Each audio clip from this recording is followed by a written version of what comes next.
welcome back. This is the second episode of Ringside Junkies. I'm your host with a follow-up of episode 1, where myself and the rest of the crew from Ringside Junkies gave you guys an open and honest opinion on a fight that was scheduled on March 28th between Sebastian the Towering Inferno against Keith One-Time Thurman. Sebastian Fundora's record then was 23 wins, 1 loss, 1 draw, and 15 wins by knockout against Keith Thurman's then 31 wins, 1 loss, and 23 wins by way of knockout. But all that's changed now. And what we predicted, each one was that where Keith Thurman would be the victor, were all wrong. Sebastian Fundora proved us all wrong last night with a 7th round TKO over Keith Thurman. Let me tell you guys something. In this business here, in the boxing business, anything can happen. So let me first give you guys a breakdown of what happened last night. From first round to the second, Keith Thurman found himself trying to find the Towering Inferno with a jab. He couldn't do it.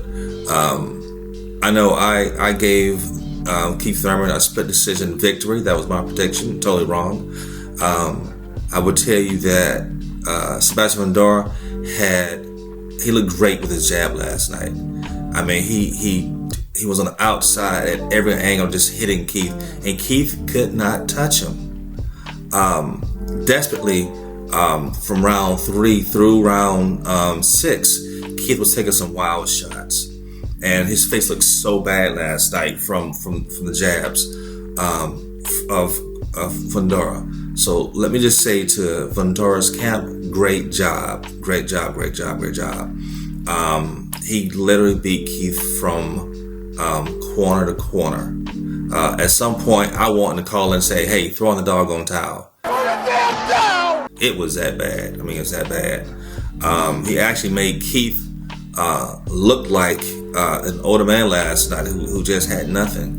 But it's one of those things where when you're using your attributes, the God-given attributes, and you train well, which is what Coach Apples was sharing last night, his point of view, for his prediction for the fight, how these guys come in. So great job on that, Apples, with saying that and actually prefacing that. And I think Dana, the co-owner of this show, also predicted Keith Thurman, but he was calling knockout. But let me say, it was a really good fight for Fundora. He really showed you how a tall man should use his attributes, especially with an 80-inch arm reach and standing over 6'6". What does this mean for Fundora? Well, for me, what it tells me is this right here, is that he is taking the sport serious, and the sport should be taking him serious. And again, he's using the God-given talents that he has, and he's using them right. At 154, now I want to see him against maybe a Boots Ennis. What do you guys think? Right? What does this mean for Keith Thurman? Honestly, this is the first time I think we've all seen Keith get hurt like he did last night. I'm sure he's right now getting his face sewed up because it was that bad last night. It was that bad.